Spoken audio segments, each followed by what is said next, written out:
নবী সাল্লাল্লাহু আলাইহি ওয়াসাল্লামের তরিকা অনুযায়ী করতে হবে না? এটা হয়। তো নবী সাল্লাল্লাহু আলাইহি ওয়াসাল্লামের মেহরাব কোনো সময় মেহরাবের মধ্যে ছিল না, কোনো জিনিস নেই। এটা মেহরাবে ঢুকাইল কে? মারওয়ান ছিল উমাইয়া গভর্নর। হযরত উমর ইবনে আব্দুল আজিজ যখন ক্ষমতায় আসলেন খলিফা, তখন আবার বাদ করে দিলেন, আজ পর্যন্ত বাইরে আর ভিতরে ঢুকানো হয়নি। আমার মসজিদে, এই নরসিংদী মসজিদে, বড় মসজিদ তো, এটাও ভিতরে করেছিলাম, ভিতরে করে পাকাটা করে সুন্দর করে করছি। যেদিন এটা পড়লাম সেদিন এটা ভেঙে ফেলছি, ভেঙে ফেলে কাঠ দিয়া বানায়া এখন ওইখানে ওই বাইরে ফিট ওইখান থেকে করতে হবে আর এখানে ভিতরে। সুতরাং আপনাদের যেহেতু আপনারা সুন্নত মোতাবেক চলার অভ্যাস আপনাদের আলহামদুলিল্লাহ তালাশ করেন, এই জন্য এটা তো কাঠের না, এটা এখানে নিয়ে আসবেন, এখানে রেখে খুদ করবেন, ভিতরে না। নবী সাল্লাল্লাহু আলাইহি ওয়াসাল্লামের তরিকা এটা ছিল না। এটা প্রথম, এটা আমি পড়ছি শেখ আলবানির লেখার মধ্যে, আমি পড়ার পরে ভেঙে গেছি। আচ্ছা, যাই হোক, এখন আমাদের এক শেখ উনি বুজুর্গ আমাদের প্রশ্ন করেছেন যে নামাজের মধ্যে সেজদার মধ্যে তো দোয়া করতে বলা হয়েছে, যখন তোমরা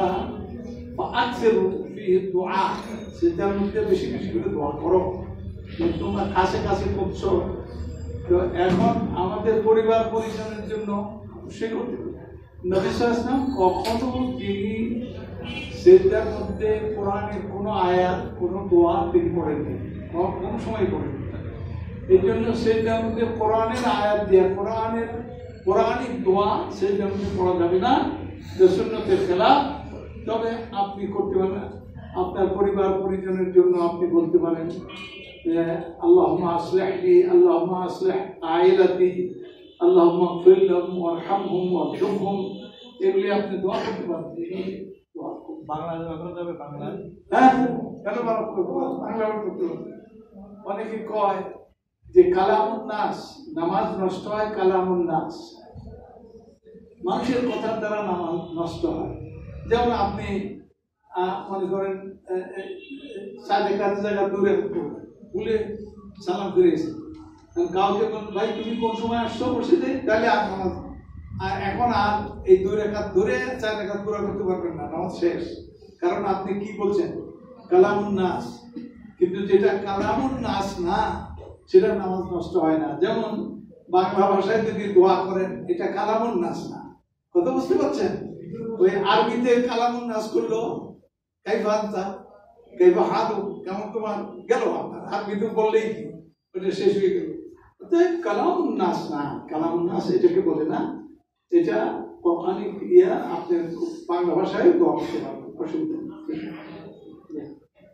এরপরে আল্লাহ বলছেন, ভাষাকেও আল্লাহ তাআলা আল্লাহর আয়াত বলছেন, ওমিন আয়াতিহি ইখতিলাফু আলসিনাতিকুম ওয়া আলওয়ানিকুম, তোমাদের ভাষার বিভিন্নতা আল্লাহর আয়াত। কি বলছেন? আযানের আগে আমি ভাষায় সুন্নাত করে আসতে পারবো, আযানের আগে সুন্নাত আসতে পারবেন যখন ওয়াক্ত হয়ে। আযান জরুরি না। ইন্নাস সালাতা কানাত আলাল মুমিনিনা কিতাবাম মাওকুতা, নামাজটা ফরজ হলো মুমিনদের উপরে কিসের মধ্যে? ওয়াক্তের মধ্যে।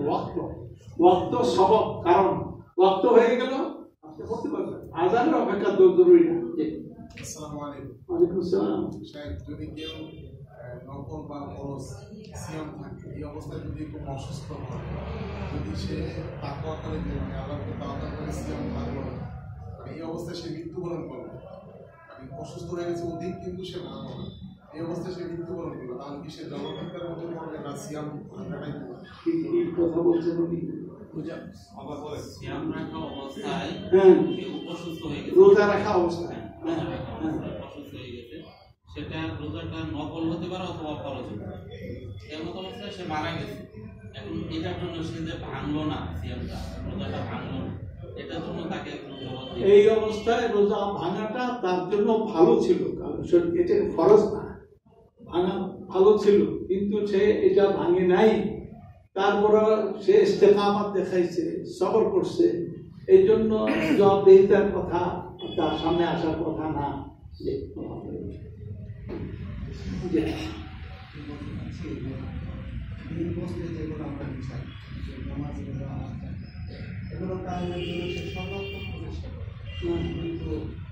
রাষ্ট্রীয়ভাবে দিনকে চালানোর জন্য তার প্রচেষ্টা মানে আমার প্রশ্ন ছিল কেউ ব্যক্তিগতভাবে ফরজ ওয়াজিব এগুলি ঠিক মতো আদায় করে এবং চেষ্টাও করে গুরুত্বও দেয়, কিন্তু রাষ্ট্রীয়ভাবে যে ইসলামের যে হুকুম আহকামগুলো আছে সেগুলোর ব্যাপারে সে কোনো ইয়েতে অংশ নেয় না, এগুলো তার কোনো ভূমিকা নাই। তাহলে এই কথাটা তো কঠিন কথা, কারণ দিন হলো পরিপূর্ণ দিন, এবং রাষ্ট্রীয় ব্যবস্থায় যে দিন পরিপূর্ণ কায়েম হতে পারে না যতক্ষণ রাষ্ট্র এটা কায়েম না করে। এই জন্য নবী সাল্লাল্লাহু আলাইহি ওয়াসাল্লাম রাষ্ট্রের প্রধান হইলেন। কেন? দিন ইকামতে দিনের জন্যই। যেমন আজকে আমাদের ইয়েগুলো ব্যাংকগুলোতে সুদ চলছে, তো সুদ তো হারাম। এখন হারাম করে কি এটা ইয়ে করবে কে, আমল করবে কে? ব্যক্তিগতভাবে করলাম না করলাম, কিন্তু রাষ্ট্র পক্ষ থেকে এটা হারাম থাকতে হবে, এখানে সুদের ব্যবসা চলবে না, তাহলে বিকল্প ব্যবস্থা চালু করতে হবে। যেটা আমরা জানি, আমি অনেক ব্যাংকের চেয়ারম্যান, অনেক ইন্স্যুরেন্সের চেয়ারম্যান, তাহলে আমরা এবং কেন্দ্রীয় ফতোয়া বোর্ডের আমি চেয়ারম্যান, যে হালাল হারাম কেমনে ব্যাংকগুলি চলে। সুতরাং এই ব্যাপারে তার হুকুম, তার চেষ্টা থাকতে হবে, নতুবা আল্লাহ তাআলার কাছে সে জবাবদিহিতার সম্মুখীন হবে। কারণ ইসলামের মধ্যে পুরোপুরি ঢুকো, তা আপনি সাধ্য অনুযায়ী ঢুকবেন, সাধ্য হয় না ঢুকে পারেন, কিন্তু এটা পছন্দ করতে হবে, এই কথা বলতে হবে, এই কথা কি করতে হবে, হক কথাটা বলতে হবে। আসসালামু আলাইকুম। ওয়ালাইকুম আসসালাম। যে কোনো একজন ব্যক্তির কাছে টাকা নাই, হ্যাঁ, তিনি ব্যবসা করবে, যে তার চলন্ত অবস্থা খুবই খারাপ, সে এখন কার কাছে টাকা পাচ্ছে না, চাওয়ার পর ধার পাচ্ছে না, এখন তিনি চাচ্ছে তার ওয়াইফের কিছু গোল্ড আছে ওইগুলি বন্ধক রাখা বা কিস্তিতে টাকা নেওয়া, এটা এখন এই ব্যাপারে আপনি একটু যদি বলতেন। শরীয়তের হুকুম হলো যে পাত্রে পক্ষে কোনো হারাম কি করা যাবে না, এখতিয়ার করা যাবে না। ওমা জাআলা আলাইকুম ফিদ দীনি মিন হারাজ, তোমাদের দিন পরিপালনে বা মেনে নিতে কোনো হারাজ নাই। যেমন এখন আমি খাবার পাচ্ছি না, এখন আমার সামনে কি আছে, শুকরের মাংস আছে, নাউজুবিল্লাহ, কিংবা মরা গরুর গোশত আছে, আপনার জান রক্ষা করার জন্য ওই পরিমাণ গ্রহণ করতে পারেন যেই পরিমাণ আপনি গ্রহণ করলে বেঁচে যাবেন। ঝুঁকিটা তাই বলে পকেটও নিতে পারবেন না, বাড়িতেও নিতে পারবেন না, ফ্রিজও রাখতে পারবেন না, তাহলে ওই পরিমাণ আপনি করতে পারবেন। ঠিক অনুরূপ ভাবে আপনার যে প্রশ্ন, সেখানে হালাল হারাম, হারামকে গ্রহণ করা, হারামটা তো ওই পর্যায়ে গ্রহণ করা যাবে যেখানে না হইলেই নয়, না হলেই নয়। এটা যেহেতু দিনের আমা জাআলা আলাইকুম ফিদ দীনি মিন হারাজ, এই দিনের উপরে চলতে কোনো কষ্ট নাই। একটা মানুষ নামাজ পড়তে দাঁড়ানো কি ফরজ, দাঁড়াতে পারে না, এখন কি করবে, বসে পড়বে। আর কিয়ামত ওকুদা, বসতে পারে না, শুয়েই পড়বে। কারণ এটা হলো পারত পক্ষে, সে এখন পারছেই না বসতে, এই জন্য শুয়ে পড়বে। তাই বলে অন্যান্য দেখা দেখি আমরা শুয়ে নামাজ পড়া, এটা হলো না। হ্যাঁ, নফল নামাজের ব্যাপারে বসার এক সুন্নত পড়েন, কিছু বসে বসে পড়েন, দাঁড়িয়ে পড়েন, শরীরেতে কোনো নিষেধ নেই, এটা ফরজের ব্যাপারে বাধ্যবাধকতা। সুতরাং আপনার ওইখানে ওইটা হলো যে পারত পক্ষে আপনি গ্রহণ করছেন না, কিন্তু আর কোনো বিকল্প ব্যবস্থা নাই, না করলে ঝুঁকি হয়ে যাচ্ছে, হয় রুগী মারা যাচ্ছে, নাইলে ক্ষুধায় মারা যাবো, নাইলে এরকম একটা কিছু হবে, তা অথবা আমার রোগটা অনেক বেড়ে যাবে, ঝুঁকি হয়ে যাবে। অতএব আপনি যদি কোনো এরকম হারাম অবস্থা নিতে হয় তাহলে নিতে পারবেন ইনশাআল্লাহ। আসসালামু আলাইকুম শেখ। জি, ওয়ালাইকুম আসসালাম। এটা শেষ করে ওয়ালাইকুম আসসালাম। সূরা ফাতার 13 নং আয়াতে আল্লাহ পাক বলেন, "অমাল্লাম ইউমিন বিল্লাহি ওয়া রাসূলিহি ফাইন্না আতাদনা লিল কাফিরিনা সাই।" আর আমি যে ব্যক্তি আল্লাহর উপরে পরিপূর্ণ ঈমান আনলো না এবং রাসূলের উপরে, আমি ওই সব কাফেরদের জন্য জাহান্নাম প্রস্তুত করে রেখেছি। তাহলে এই আয়াত দ্বারা বোঝা যায় রাসূল সাল্লাল্লাহু আলাইহি ওয়াসাল্লামের উপরে পরিপূর্ণ ঈমান না আনলে সে কাফের এবং তার জন্য আল্লাহ পাক জাহান্নাম প্রস্তুত করে রেখেছেন। ঠিক আছে। তেমনি করে সূরা সফের 10 নং আয়াতে বলেছেন, ইয়া আইয়ুহাল্লাযীনা আমানু হাল আদুল্লুকুম আলা তিজারাতিন তুনজিকুম মিন আযাবিন আলীম। আমি কি তোমাদেরকে এমন একটি ব্যবসার কথা বলে দেবো না যা তোমাদেরকে জাহান্নামের আগুন থেকে রক্ষা করবে? সেটা হলো অতুমিনুনা বিল্লাহি ওয়া রাসূলিহি ওয়া রাসূলিহি, তোমরা আল্লাহর উপরে এবং তার রাসূলের উপরে ঈমান আনবে। অনেক আয়াত আছে, তাতে বোঝা যায় যে রাসূলের উপরে পরিপূর্ণ ঈমান না আনলে সে মুসলমান থাকে না, সে কাফের হয়ে যায়। দ্বিতীয় কথা হলো হুজুর বুখারী শরীফের প্রথম খণ্ডে 28 পৃষ্ঠায় বর্ণিত আছে যে হুজাতুল্লাহিল বালিগার বরাত দিয়ে যে বুখারী মুসলিম এবং মুসলিম শরীফের 19 পৃষ্ঠা হুজাতুল্লাহিল বালিগার বরাত দিয়ে যে বুখারী এবং মুসলিম প্রথম তাবকার হাদিস, পৃথিবীতে কোরআনের পরে যার স্থান সেটা হচ্ছে বুখারী মুসলিম, প্রথম তাবকার হাদিস। এখন আমরা যদি ট্রেনের টিকিট কাটি, এখান থেকে রাজশাহীতে যাব, রাজশাহীতে যাওয়ার জন্য ফার্স্ট ক্লাসের টিকিট কাটি। এখন ট্রেনে ওঠার পরে আমরা যদি যাওয়ার পরে যদি টিটি সাহেব বলে বা ট্রেনের মাস্টার বলে যে আপনি থার্ড ক্লাসে এসে বসুন, হ্যাঁ এই সিটটা খুব ভালো সিট, তাহলে কি আমি যদি থার্ড ক্লাসে যেয়ে বসি তাহলে কি আমাকে বিবেকবান লোক বলা যাবে? নিশ্চয়ই যাবে না, কারণ আমি টিকিট করেছি ফার্স্ট ক্লাসে, তাহলে আমি থার্ড ক্লাসে কেন যেয়ে বসবো?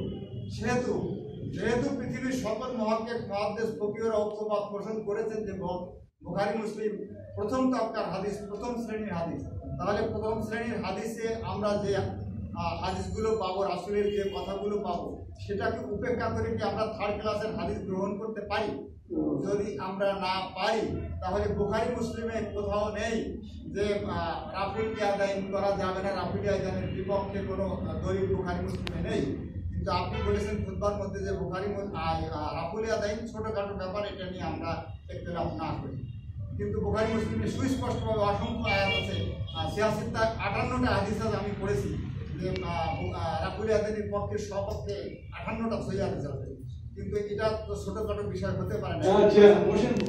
ঠিক আছে, কথা বলতে গিয়ে আপনি কিছু একটু এদিক সেদিক হয়ে গেছে। যেমন প্লেনে যদি কেউ ফার্স্ট ক্লাসে টিকিট করে থার্ড ক্লাসে বলতে পারবো না, পারবেন। কই বল আমার ফার্স্ট ক্লাসেই বসেন, ওরা আটটা লোক করে বললেন না আপনি ফার্স্ট ক্লাসেই বসেন, আমি এটা থার্ড ক্লাসে, এই কথা ঠিক না, খেয়াসমাল পারে, তবে ওইটা ঠিক। এইটা এই যে রফিয়া নাই, এটা ইমাম বুখারী মুসলিম এরা একমত হয়েছে, আনছে, কিন্তু এটা কি ফরজ? যেটা ফরজ না এটা আপনি ফরজ মনে করেন। ইবনে মাসউদ তো এটা করতেন না, উনি রফিয়া দাইন করতেন না, তাইলে ইবনে মাসউদ কি বললেন? তিনি সাহাবাদের মধ্যে অন্যতম ফকিহ সাহাবী কে? ইবনে মাসউদ। আমি একটু বলি, ইমাম নামটা ভুলে গেছি আমার ওই ব্রেইনের কারণে। আবু হানিফাকে একজন আরেক ইমাম, উনিও ওই সময় খুব বড় ইমাম, নামটা ভুলে গেছি। তো উনি আবু হানিফাকে জিজ্ঞেস করেন, আপনি ইয়ে করেন না কেন, রফিয়া দাইন করেন না কেন? তখন আপনি করেন কেন? ওনাকে জিজ্ঞেস করছেন, ইবনে ওমর এটা করতেন। তো ইবনে ওমর থেকে আচ্ছা, আবু হানিফা বললেন এবার আপনার দলিল তো শুনলাম, এবার ইবনে মাসউদ করতেন না, এখন আপনি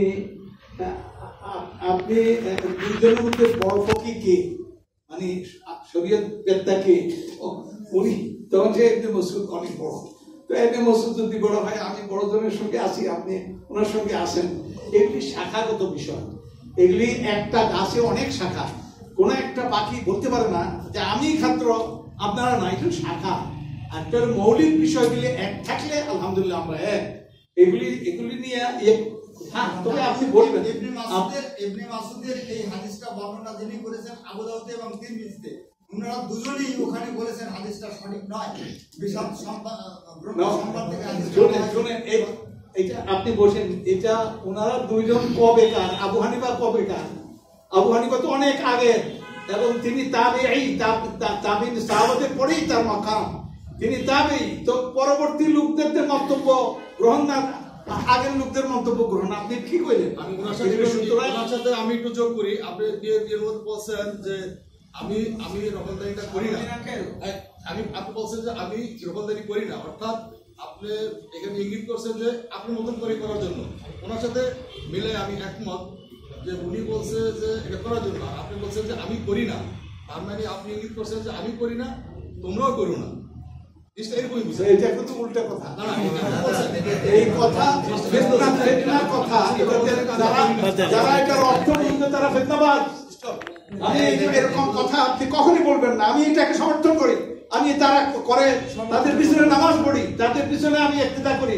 আমার উস্তাদরা, আমার শেখরা সবই তো রফে আদায় করেন। আমি মক্কার ছাত্র তো, সুতরাং আমার ছেলেও পড়ে সেখানে, সে রফে আদায় করে, আমার ছেলে, কিন্তু আমি করি না। আপনি কেমনে বুঝলেন যে এটা আমার বিরোধী? এটা আমার ইতমিনান হলো এটার মধ্যে আছে, সুতরাং আমি এটা করি। ওটাকে আমি ঘৃণা করি না। নাউযুবিল্লাহ, নবী সাল্লাল্লাহু আলাইহি ওয়াসাল্লাম সুন্নাত, আমি ঘৃণা কেমন করব? ঘৃণা করব? আপনি মন গড়া কথা বলেন কেন? এরকম আমার সামনে করবেন না।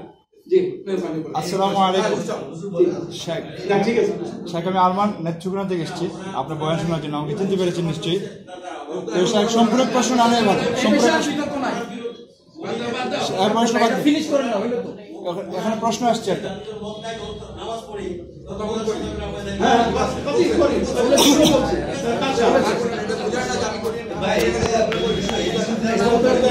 আমি করি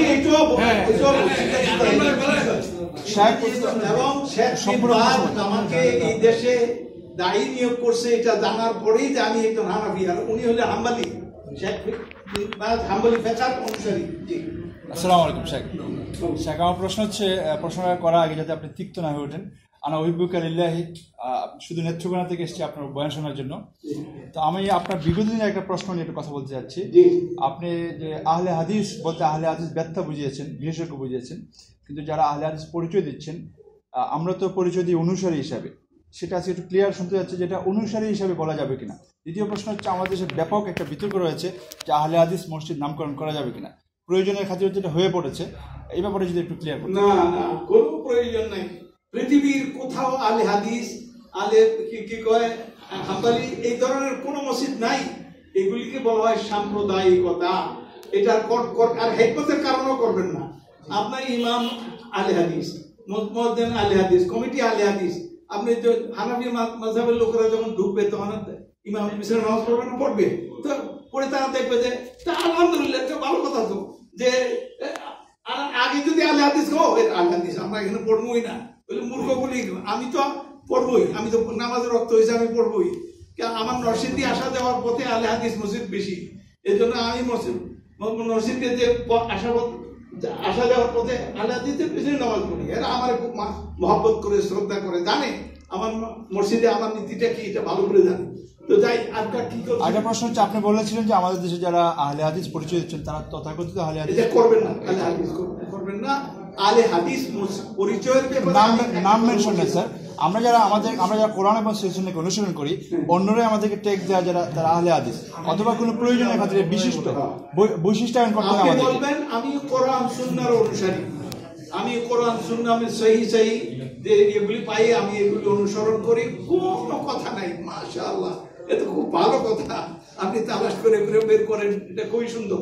আমি এই যে দেখেন, এই নাভির নিচে হাত বাঁধা, এটা হানাফি মাযহাবে অনুষ্ঠিত। আমি কিন্তু নাভির নিচে বাঁধি না। কেন বাঁধি না? আমার কাছে জানা হয়েছে যে হাদিসের মধ্যে দুর্বলতা আছে। এই জন্য আবু হানিফা এটা করতেন কিনা এটা আমার জানা নেই। তবে হানাফি মাযহাবে এই অনুসরণীয় নাভির নিচে হাত বাঁধো, কিন্তু আমি কোরআন বাঁধি নাভির উপর থেকে সিনা পর্যন্ত যেখানে চান, এটা আপনার সুন্নাতের অনুসরণ হবে। নাভির নিচে আমি করি না। এটা আমার জানি যে হানাফি মাযহাবে এটা ত্রুটিপূর্ণ। যখন আমার কাছে প্রমাণ হয়ে যায় তখন এটা সম্পূর্ণ প্রশ্নটা 1 মিনিট, যে তাহলে আমরা আহলে হাদিস পরিচয় ধারণ করলাম না, কিন্তু আমরা যারা কোরআন এবং সুন্নাহকে অনুসরণ করছি, এই জামাতবদ্ধ যারা আছে, এদের সম্পর্কে আপনার কমেন্টসটা কি, আসলে ক্লিয়ার কিনা? আমরা যারা কোরআন এবং সুন্নাহকে অনুসরণ করছি, যাদেরকে আহলে হাদিস বলা হয়, এদের সম্পর্কে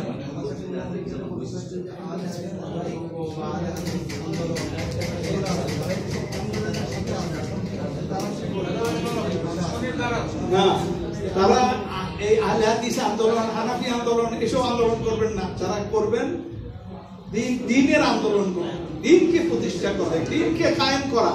কারণ এটা তো যার যারটা সে করেই ফেলবে। কারণ একটা আন্দোলনের মধ্যে দেখা যায় আহলে হাদিস আছে, হানাফি আছে, এই শাফি আছে, সব এই ইসলামী আন্দোলন হয়।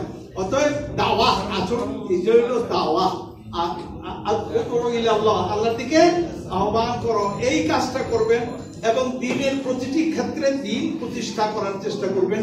এটা আন্দোলন। আহলে হাদিস, আহলে হানাফি, শাফি এগুলি কোনো আন্দোলনই না, এগুলি করবেনই না। ইসলামিক ব্যাংক থেকে লোন নেওয়া যাবে কিনা? ইসলামিক ব্যাংক থেকে ঋণ নেওয়া যাবে কিনা? না, ইসলামিক ব্যাংক লোন দেয় না। ইসলামিক ব্যাংক বিনিয়োগ দেয়। কি দেয়? বিনিয়োগ দেয়। সেটা হলো ক্রয় বিক্রয় করে। আপনি কিসের জন্য?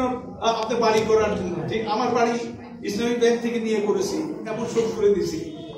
এটা HPSM বলে, হায়ার পারচেজ আন্ডার শিরকাতুল মিল্ক। আমার বাড়িতে আমি ব্যাংক থেকে 22 লাখ টাকা নিয়েছিলাম। আলহামদুলিল্লাহ, ব্যাংক আমাকে এখতিয়ার দিয়েছে, উকিল বানিয়ে দিয়েছে, তুমি এটা বাড়ির মধ্যে খরচ করবা। আমি করেছি। বিলগুলি ব্যাংকের নামে, এগুলিতে কিনছি, এগুলি জমা দিয়েছি। আর আজকে মাস তারিখ শেষ হয়ে গেছে, আমার দেনাও শেষ, বাড়ির মালিককে আমরা আলহামদুলিল্লাহ। এটা ইসলামিক ব্যাংকে বিনিয়োগ দেয়, ইয়ে না কর দেয় না। আসসালামু আলাইকুম। আমি ইসলামী ইনস্টিটিউট শরিয়া বোর্ডের চেয়ারম্যান হিসেবে আপনার প্রিভিলেজটা দিচ্ছি যে আমার জানা মতে ইসলামিক ইন্স্যুরেন্স বৈধ কিনা, আর যদি বৈধ হয়ে থাকে নর্মাল চিরাচরিত ইন্স্যুরেন্স আর ইসলামী ইন্স্যুরেন্সের মধ্যে প্রভেদ থাকে। আমার প্রশ্ন ছিল নর্মাল যে ইন্স্যুরেন্স, প্রচলিত ইন্স্যুরেন্স, এগুলি সুদের ভিত্তিতে চলে, সুদ। আর ইসলামী ইন্স্যুরেন্সের মধ্যে সুদ নাই, সুদ ছাড়া এগুলি চলে। এখন ইন্স্যুরেন্স করা জায়েজ কিনা? না, এই কারণ নবী সাল্লাল্লাহু আলাইহি ওয়াসাল্লাম বলেছেন, তুমি তোমার সন্তানদেরকে এই খালি হাতে রেখে তুমি মরে যাওয়া চাইতে সন্তানদেরকে এই সক্ষম রেখে মরে যাওয়া ভালো। কারণ সে একজনের কাছে চাইতেও পারে, পাইতেও পারে, নাও পাইতে পারে, একজনের কাছে হাত পাতবে। ওইটা হাদিসের মধ্যে নিষেধ করা হয়েছে। এই জন্য যতখানি পারা যায় আপনার এগুলি চিন্তা করতে হবে। আমরা যারা জেনারেল লাইনে পড়াশোনা করি, যেমন ফিজিক্স, কেমিস্ট্রি এগুলো পড়ি, আমরা যারা জেনারেল লাইনে পড়াশোনা করি, ফিজিক্স, কেমিস্ট্রি এগুলো যারা মানে পড়ি, তারা কি মানে সওয়াব পাবো? মানে জেনারেল লাইনে যারা জ্ঞান অর্জন করে, এগুলি করে জ্ঞান অর্জনের সবটা পাবো কিনা? হ্যাঁ, বুঝছি। আচ্ছা, আপনি বলেন, এখন জুমার নামাজ কয় রাকাত পড়লাম? 2 রাকাত। তো রাকাতটা ইসলামী, আপনার জ্ঞানটাকে পরিষ্কার করার জন্য বলছি। এরপরে নামাজটাও ইসলামী। এই দুইটা কি? 2 শব্দটা কি? এটা হলো অঙ্ক না, এটা কি সংখ্যা। তো সংখ্যা, এই সংখ্যা না জানলে আপনি এটা করতে পারবেন না। সুতরাং ইংরেজি, বাংলা, অঙ্ক, এই যেগুলি এগুলি দিনের জন্যই দরকার। এগুলি সমন্বয় করে পড়লে অনেক সওয়াব। কারণ আপনি যদি সংখ্যাই না জানেন তো আল্লাহ কয়জন? বিসমিল্লাহ শেষ, আপনার ইমানই হবে না। আমার তো দূরের কথা, ইমানই হবে না। অতএব অঙ্ক, বিজ্ঞান, ভূগোল এগুলি সবই ইসলামের আওতায়। ইসলামী আর অনিসলামী না। জ্ঞানের যত দিক আছে সব দিক হলো ইসলামের মধ্যে। তবে আল্লাহকে বাদ দিয়ে, যদি ইসলামকে বাদ দিয়ে জ্ঞান অর্জন করেন, তাহলে হাত, পা, কান, নাক, চোখ আছে, ভিতরে রূপ নাই। কথা বুঝে আসছে?